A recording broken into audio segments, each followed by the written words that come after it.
Adam Watts, Building 61 creative technologist who is helping assist with our broadcast behind the scenes. Helen Jaffe is a clinical herbalist living in Boulder. Helen enjoys teaching, and this is her third year offering herbal classes with the Boulder Public Library. Helen, thank you for adapting the in-person workshop you would have been offering to a virtual experience that we can all enjoy safely at home. Over to you, Helen. Hello. So nice to be here, and I'm really excited that I was able to continue these classes because I so enjoy sharing all of these recipes with all of you. I'm sad that I don't get to see you in person, but this is a wonderful way to share, and you can go back and review the video if you forgot something I said. And I'm so really excited to be here in my kitchen in Boulder. And today we're going to go over some really simple but really effective herbal recipes that I use frequently. And a lot of them are very simple things that you can buy in the grocery store or you may already have in your kitchen today. So we're going to be making 3 different recipes. We're going to be making a lemon baking soda scrub, and then a mask, which will be turmeric, yogurt, and honey. And then finally, we'll be making a hair rinse with apple cider vinegar and herbal tea of your choice. So really simple recipes, and I'll kind of talk you through what they're used for, and at the end we'll have a little time for question and answers if you guys have any questions. So let's get started. So the first recipe that I have is lemon and baking soda. Super simple and super effective. It is essentially a face scrub. And what I like to tell people with face scrubs, I think often we overuse face scrubs because they are exfoliant, which is what you want it to be. But you can use scrubs too often and actually cause damage to your skin, or especially if you have sensitive skin, things like baking soda and lemon would be too much to use every day. So this is something you'd probably want to do once a week for a treat for yourself on the weekend, or if you're having an evening watching some Netflix and you want to do a little beauty night. These are perfect recipes. So lemon and baking soda, super simple. And a lot of these recipes, just so you know, are highly adaptable. So we can add different things to them. A lot of these ones I'm doing today, you can mix things together, and we can talk about that too. But for this particular recipe, I'm just using a half of a lemon. And I always try and buy organic, especially for skincare as well as your food, because if you think about it, your skin is your largest organ. And so we absorb all the goodness that we put on our skin, which is why we want it to be organic. So I'm squeezing the lemon into a bowl, half a lemon, which gives me about a tablespoon of lemon juice. It smells delicious. And lemon is great for the skin. It's a toner for the skin. It does have slightly astringent quality as well, but it has lots of vitamins, primarily vitamin C, which is really good for healing the skin, as well as slightly antiseptic, so it's a cleanser as well. So I wish I could show you more, but you can see it's just got about a tablespoon of lemon juice in there. And then we're going to take simple, good old baking soda, which I don't have organic baking soda, but natural baking soda is what you want to use. And I put a tablespoon for the recipe, but this is something you'll kind of want to eyeball when you make it, depending on how big your lemon is or how much juice you get out of the lemon. So I'm going to add it to a consistency. And what's fun, I wish you could hear it. You might be able to. The baking soda fizzes when you add it. So you add about a tablespoon, and you want it to turn into kind of a, so you can see it's fizzing up, which your kids will love, like a little science experiment. Get little bubbles.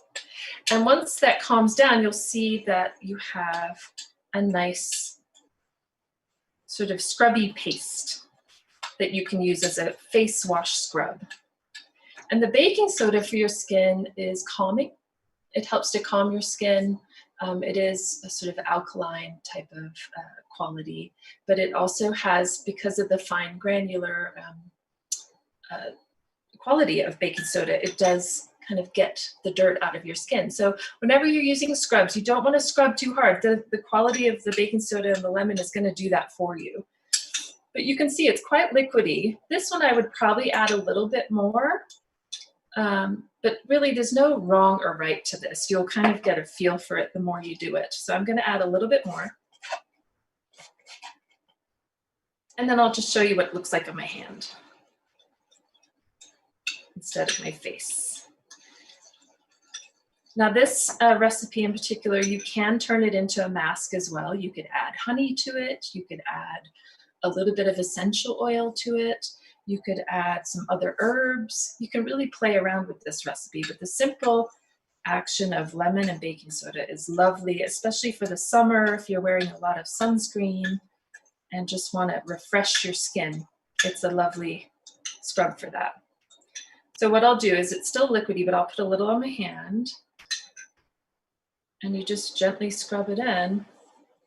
And for the scrub portion, you really just want to place it on your face, scrub a little bit, especially if you have areas that have acne or blackheads, but don't scrub too hard. And then you just rinse it off with warm water. If you were doing a mask, you could obviously leave it on a little bit longer, about 10 minutes. But again, this recipe is super simple, super inexpensive, and highly effective. One thing I will say, if you do have sensitive skin, is to test it on your hand first. Just make sure that you don't have any reaction. You can test it either on the back of your hand or on the inside, just to make sure that it agrees with your skin. If you did want to add essential oil, you can do that. Essential oils, I'll talk about a little bit more, just so that you're understanding of how to use them with face care. You want to be very careful. Essential oils are incredibly potent. I read today, which I love reading this. Every time I read it, it amazes me. But 1 drop of rose essential oil is from 60 full rose plants. So if you think of that, 1 tiny drop is 60 plants. So highly potent, which is why they're amazing to use. But you also want to be very careful, particularly for using on your face. So if you were using this as a scrub, you would only want to do 1 drop of essential oil. And there's so many different kinds you can use depending on your type of skin. Today I have rosemary that I like to use. That's really good for acneic skin. Geranium is lovely for if you just want a sort of regeneration tonic. It's quite gentle for most skin types. And we have lavender, which everyone tends to know, but it's a more healing sort of basic essential oil for skin types. And then we have orange, which is good for oily skin, and grapefruit, which is also good for acneic skin. Orange and grapefruit is very uplifting too, and if you add it with the lemon, you've got a lovely citrus blend. And one last thing I'll say about being cautious with this is, if you put any sort of citrus on your skin, it does make you more sensitive to the sun. So you wouldn't want to do this rinse and then go straight out into the sun without protection. So just be aware of that, that the citrus does make you more sensitive to the sun. So that is the lemon and baking soda scrub. It's a fabulous one to use. My kids, who are both teenage girls now, love to use this, and they now use it on their own, which I always smile to see them go into the kitchen and mix their own scrub. And they've learned to use it, which is a great thing to pass on for natural, simple remedies that you can use in your kitchen for your skin. Okay, so that's the first one. Next, we have the turmeric, yogurt, and honey face mask. This is actually a relatively new one that I've been using. I've just become fascinated with turmeric. It's an amazing herb for all sorts of different things. For the skin in particular, it's anti-inflammatory, and it's very healing for scars. So really good for skin, maybe older skin. And it does give a really lovely glow to your skin. I was laughing earlier because I did try this mask about a week ago and tried it with a full teaspoon of turmeric. And if anyone's used turmeric before or used curry powder, you know that turmeric stings. So you have to be careful when you use it. Well, I did a full teaspoon and did have a slightly orange tint to my skin. So I have cut it down, the recipe, to a 1/4 teaspoon for this recipe, because you don't need a full teaspoon. But don't worry, even if you do get a little of that orange, you can lessen it by doing the less amount, and then it does come off. That's sort of a funny thing to experience. So we're doing a 1/4 teaspoon, very little, of the turmeric. And this mask recipe is probably going to give you about 2 masks worth. And then we're going to do a full tablespoon of organic plain. This is Greek yogurt. It doesn't have to be Greek, but just organic plain. This is cow milk yogurt. If you don't use cow milk yogurt, you can still use any alternative yogurt would work. What we're looking for is the lactic acid in yogurt. That's what is really beneficial to the skin. And yogurt's been used for skincare for eons. It's conditioning to the skin. It is also helps to exfoliate through the lactic acid. It helps to stimulate skin cell growth. So it's very good for the skin. You can use that one, and it's gentle. So nice for sensitive skin. So I've got my 1/4 teaspoon of turmeric, and I'm going to take a tablespoon of yogurt. And then we will take about a teaspoon of honey. Now, honey is also one of those amazing ingredients in your kitchen that you can use for so many different things internally and externally. But a lot of people are surprised to know that you can use honey for skincare. Now, obviously, it gets a little sticky. If you're prepared to deal with that, it feels lovely on the skin. And you can literally just use honey and a little bit of lemon. That's another simple recipe that I like to do. And you just water down the honey and put it on like a face wash. You can leave it on like a mask. And it just makes your skin feel super soft and clean, and it gives you a nice glow and has so many wonderful properties. You just have to make sure you wash it off well, otherwise you get a little bit sticky. But again, kids love doing this because who doesn't love honey? I'm going to take about a teaspoon of honey. And again, with the ingredients, I like to use raw honey. And if I can, local honey, because A, we want to support the local bee farmers, and B, I think, you know, the honey that you get locally means that the bees are gathering pollen from your local area, which I believe is more potent medicine for you, because it's using what's in your environment. Okay. What's fun about this mask is that you could literally eat it, which there's a lovely idea of, if you can't eat it, why would you put it on your skin? Again, going back to that idea of, you know, your largest organ is your skin. So we want to be cautious and careful about what we put on our skin, because we are absorbing everything we're putting on there. So if we have lots of chemicals and things that we don't know where they come from, it gets a little concerning of what we're actually putting on our skin. And unfortunately in the US, I think, I'll just go on a little tangent here, but in the US, I think, I don't know, there's like 11,000 ingredients that are not, or that are regulated in the European Union, whereas in the US, it's something like a handful. It's not many at all. So a lot of the skincare ingredients that you read and see in the store, they're not regulated. So we don't really know where they come from or how they affect our skin or our bodies, which is, again, why I really love to use simple, natural remedies. Okay, so this is our turmeric honey yogurt mask. And what's fun about this, if you try it at home, is that you can really play with the ingredients. If you like a thicker mask, you might want to add a little more honey and yogurt, or if the yogurt is more runny, you want to add more honey. So it's really no wrong way to do this as far as the amounts of the ingredients. But again, you'll see this one goes on nicely, and you would just spread it on your face. You can even do this on your feet if you wanted to do like a foot care night, which, you know, our feet get so tired and dry, and I don't know if you can see a little bit there. So you can do it on your feet if you wanted to do a foot treatment and sit and let your feet absorb. Again, the turmeric is highly anti-inflammatory, so it actually is used in treatments for arthritis, for pain. So if you did have something like that, you could use it in that way.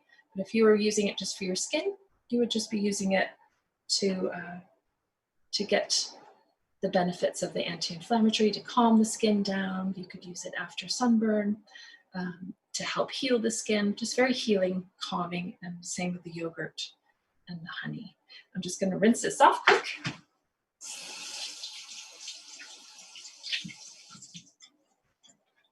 Okay, and then with your mask too, you can also add the essential oils. So again, you would probably only use one single drop for this amount. And if you had extra mask, if you weren't sharing it with a friend or someone in your house, you can put it back in the fridge and it'll keep for probably about a week. With the yogurt and the honey, it'll help preserve it. But that's what's also nice about these remedies, is you can save it in the fridge and keep it for next week if you have extra. But again, a really affordable, simple mask that you can use at home. Turmeric is very easy to find. You can find turmeric in most grocery stores. I know in Boulder, for the local natural grocers, they have a great section of bulk herbs that are very inexpensive and good quality. So that would be a good place to start. I'm going to put that one on the side. And again, with that face scrub that I gave you and that mask, you could literally mix all of those things together and make it a potent mask.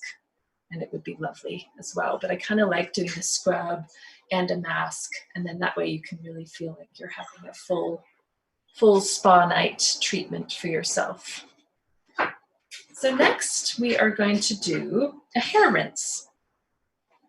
So a lot of people, I don't know how many people do hair rinses or hair masks anymore, but I think it's a lovely thing to do, again, for sort of self-care, and something you can really play around with as well with ingredients at home.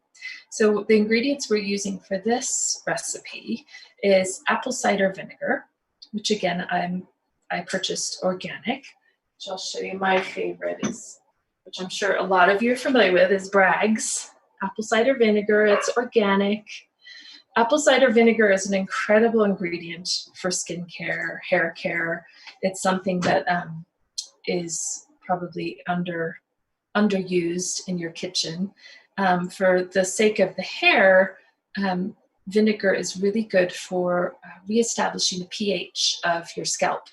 So if you have dry or itchy scalp, or perhaps you just have sort of slightly dull hair, it's really good treatment for that. And a bit like your other masks, you probably wouldn't want to do that more than once a week. But what we're doing today with our recipe, we're not using just straight vinegar, which you could do. There are recipes where you can actually get fresh herbs from your garden, and you can soak it in vinegar and get the quality of the fresh plant into the vinegar. Vinegar is really great for getting out the benefits of fresh plants. So you can make your own herbal vinegars. Maybe that'll be another class we can do. But for the hair rinse, what we're going to do is mix the vinegar with a tea.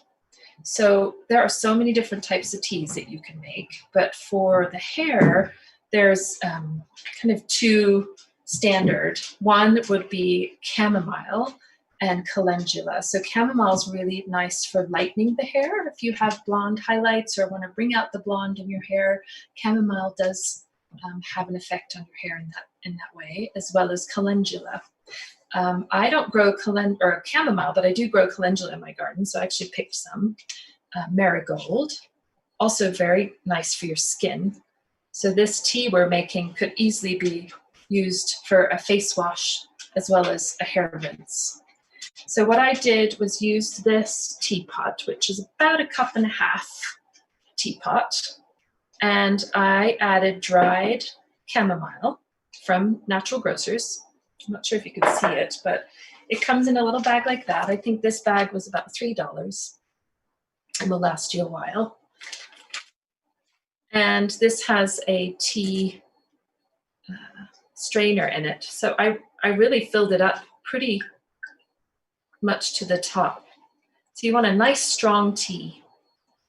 But again, it's not an exact science, which is nice. So you can just fill it up to the top with your plant material. And I added calendula to this one. Another one that you can do if you want to darken your hair, or if you maybe have more oily hair, you can use rosemary leaves and sage. Those two things together would be really nice to help darken the hair. You can also use black tea, is well known for darkening the hair. So for this purpose, I'm going to use this jar. You could use one that's smaller because we're not going to use this whole thing. And I'm pouring a cup of tea to go with my apple cider vinegar. And this tea I've had steeping for about an hour, which you probably don't have to do it that long, but I'm pouring that in the jar. And then I have 1/4 cup of apple cider vinegar. Go ahead and put that in. And for the sake of the hair, all of the essential oils I was talking about earlier are totally fine to use. I think, again, if you wanted to use rosemary is really good for stimulating the scalp. So it's used quite often for hair growth. If you wanted to do something like that, you could use lavender, which would be calming and just aromatherapy wise calming to your senses, as well as calming to your skin and to your hair. So for today, I will use the rosemary. And this treatment feels so nice. And again, particularly in the summer when you're hot and you're going to take your shower. And I've done it twice. So again, this one, since it's going on the hair, we can put 2 drops in. And I wish you could smell the essential oils, but hopefully you have some at home you can play with. So this would be one dose for your hair treatment. And I actually did this today. And what I like to do is I'll go and shampoo my hair. And some people like to put this on at the end and leave it on, which you totally can do. But what I did is I shampooed and then I poured this on. And so it's a little awkward, but you just bring your jar in your shower and just really, you want to work it more on your scalp, but you pour it on and you do the whole thing and kind of let it come through. And then you can either let it sit, or if you were doing a spa treatment day, you could go and sort of sit and wrap your hair up and let it really soak in and then go and rinse it off. Some people leave it on if the smell doesn't bother you. It just smells herby and maybe a little vinegary, but it's not a terrible smell. So it's more of a matter of taste. But today what I did is I rinsed it off with my conditioner and it felt really nice. But it is a lovely treatment for not only your scalp and your hair, but just it feels very cooling in the summer, so it kind of cools you down. So one last thing I'd love to talk a little bit about is the essential oils. I just wanted to give you guys a little, because I know people love using essential oils, but there's sometimes confusion around what you can use. So I'll just quickly go through the ones that I have and just some of their benefits, just in case you wanted to know more about it. So again, the rosemary, where did it go? Rosemary is great for the skin, for acne, oily skin, same for the hair if you have oily hair. But again, remember it is good for hair growth, so helpful for that. And there are products out there, but if you get your own rosemary essential oil, you can use that for that. Grapefruit is a wonderful essential oil for the skin. It is used again for more acne type skin. but it's also good for headaches, and it's detoxifying. So a great one to have in the house just to smell if you have headaches frequently. It also is an uplifter for the mood. So just a nice one to have all around. And then I have geranium, also a great essential oil for skincare. So a nice one to put to your mask or your scrub. And the geranium is used for regeneration. So it's really nice for skin growth and healing. And then we have good old lavender, which everybody knows, probably a more household essential oil. Lavender is so good to have again in the summer, great for bug bites. Lavender is probably one of the few essential oils you can put directly on the skin. But again, be mindful of the skin you're putting it on. You don't want to put essential oil directly on any children, or you want to keep it away from mucus, your mucous membranes, and from your eyes. But you can put it on bug bites. You could put it on burns if you've ever burned your hand. And then for skincare, great for calming, healing, and regeneration to the skin. And then lastly, I have the orange essential oil, which orange is antiseptic and calming as well.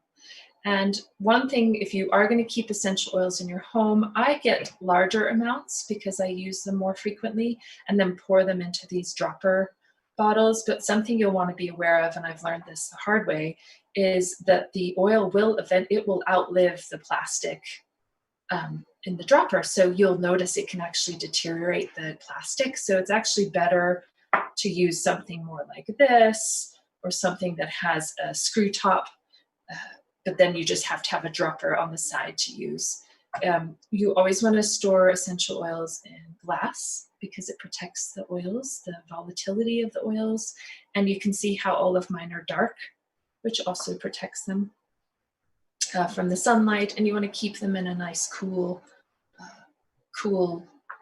place in your kitchen or in your bathroom, something like that, so that you'd never want to put them in the direct sunlight, because it keeps them. And essential oils will last you forever. And most of these ones that I told you about today are very readily accessible in your grocery stores, especially in Boulder. We're spoiled. We have lots of natural grocery stores to choose from, but you can see that quite a few of these are available for you to start your own little collection and to be able to do things at home. So those are the recipes that we are doing today, and I hope that you get to play with them. And I would invite you to involve your children. I know my kids have always enjoyed doing these things in the kitchen with me, and especially doing things like the baking soda and getting them to think about what they're putting on their skin. It's a way for them to learn and play, and also to just relax and take care of yourself, which we all need to do more of. So that's why I'm so passionate about teaching this. So I really hope that you all will get to try these recipes at home, try them with your friends and family, and enjoy the summertime abundance of plants. So thank you so much. And we will be doing another class next week, which will be more about how to use herbs in your kitchen for your immunity. So we'll be doing some different recipes for more of taking into your body rather than putting on your body, which I'll look forward to sharing with you all. And now, time for questions. If you guys have any questions, I'd be happy to answer. Thank you so much. Great, Helen. Thank you. That was really informative. So you've mentioned some of the herbs or plants that we might have around our home, such as geranium and rosemary. Is there a part of the plant one can use for some of these recipes, or does it need to be concentrated like the rose oil with the essential oils? That's a great question. No, so you can use things like rosemary. If you had rosemary, you could use rosemary leaves. You could make a fresh tea out of them instead of dried. Fresh is always better, generally, especially for plants like rosemary, or even next week we're going to use basil. It's a great time to use those kinds of plants. Absolutely. You can also make your own vinegar, as I was saying. Vinegar is great at extracting the beneficial components of plants. So you can, and it's very easy to do. It's not super exact. So you could literally get a jar, maybe smaller than that, and fill it with your fresh rosemary and make a vinegar out of it. And you can take it, make your salad dressing with it, as well as put it on your skin. So it's very versatile like that. And there's some great plant books that have some simple recipes too. Great. Would you like to talk about some of your favorite books? Sure. Yes. And the library's awesome. Boulder Public Library has a great amount of these books. So this is Essential Aromatherapy by Valerie Werwood. And this is a great one that I got. And the reason I like it is because she doesn't have millions of plants in here, but kind of her favorites. And then she breaks it down to how do you use it in simple recipes? How do I use it in a bath? How many drops of essential oil do I use in a bath? And great simple ways to use it. And then she has different conditions and what you can use for those, and then breaks the plants down in the back. So a real quick, easy guide. I like that one. And then this one is probably one of my favorite ones too for really great recipes, is Rosemary Gladstar, Homemade Remedies. This one's called Herbal Recipes for Vibrant Health. And Rosemary Gladstar is an herbalist that's been around for many, many years. She is based in Vermont, and she has great recipes in here. Everything from hair rinses to different things you can make with your fresh herbs. So a great one if you're inspired to do more of that. And then this one's more just it's called the Encyclopedia of Herbal Medicine, but I love this as a quick reference. It's Bartram's Encyclopedia of Herbal Medicine. And it's a great one for just quickly looking up a plant or quickly looking up a condition that you might want to learn more about. It's a great resource. I use this one frequently. And then lastly, I'll share this one, who's almost falling apart, but I was so excited to see that Boulder Public Library has this one. This is actually an English herbal company called Neal's Yard Remedies. If any of you have ever been to London, there's a store called Neal's Yard, and they were kind of the sort of spearheads of herbal medicine in London. So they have a great make your own cosmetics book and lovely, simple recipes, and then just goes into more details of, why do we use these sort of remedies on our skin and things like that. So it's a great one to use. And I think we have a list or a link to all of the books that I had too, so we can share that with everybody.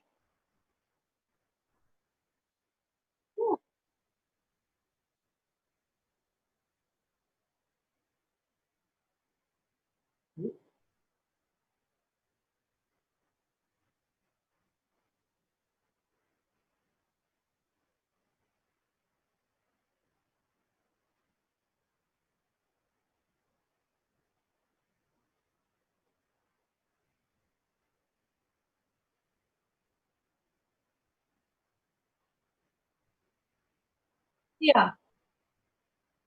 Yeah, Colorado skin. We have definitely a lot to combat here. I mean, the exfoliation and using a scrub is something that is helpful. And these recipes are very simple, which is why I created them. But I do recommend always, if you have very sensitive skin, try it either on a patch of your skin or on that back of your wrist, just to make sure that it agrees with you. And I would probably leave out the essential oil if you're super sensitive at first. Just try the simple ingredients on their own. But things like honey are very simple and just so effective and moisturizing. But yes, using a scrub is really helpful for dry skin because you want to exfoliate the dry skin, and then doing treatments like the simple tea that I made. You can use that as a face wash. Use like a chamomile tea, and it's very simple but also effective.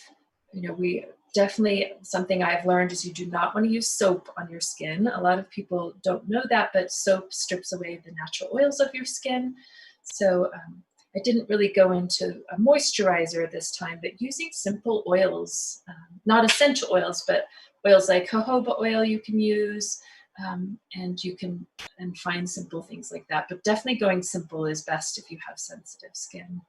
And I think one of the biggest benefits of using plants at home for your skincare is cost. It keeps the cost way down. It's fun. You get to play and make things if that's something that you enjoy.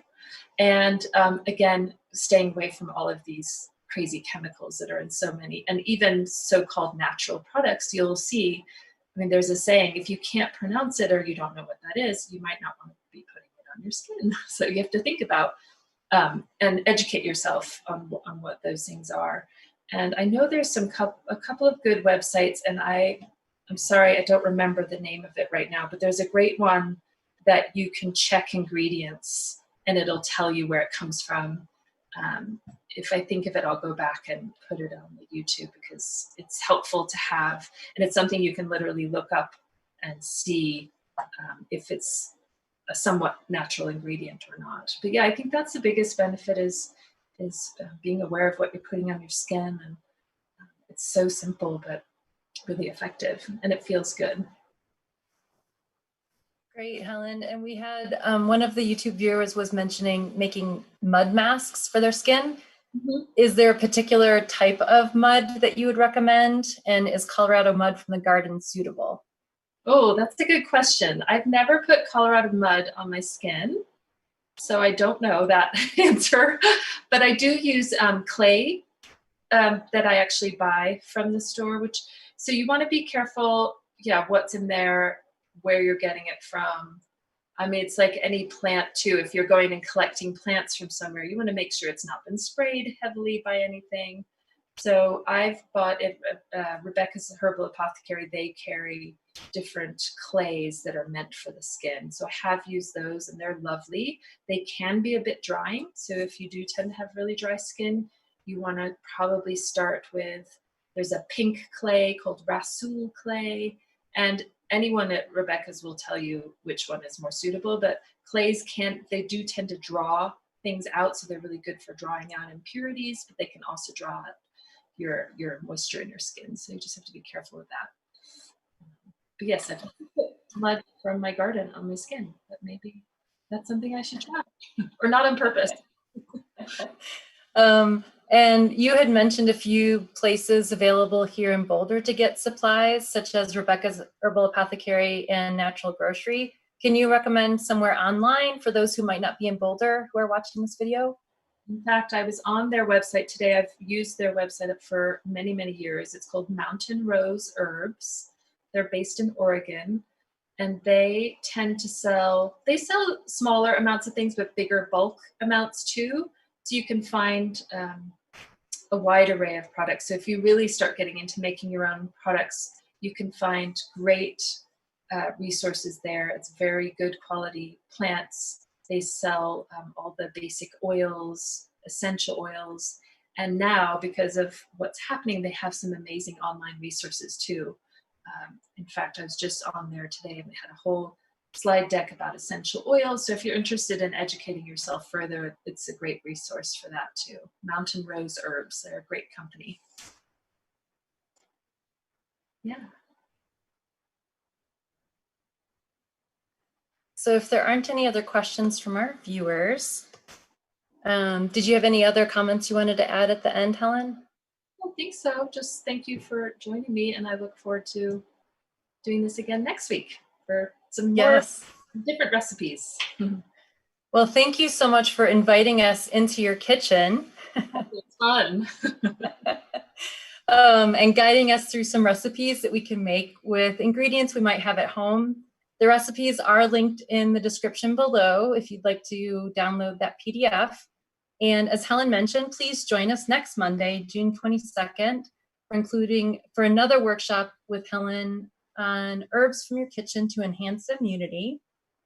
So thank you, Helen, for your time and for your wonderful hospitality and your sage advice with herbal remedies.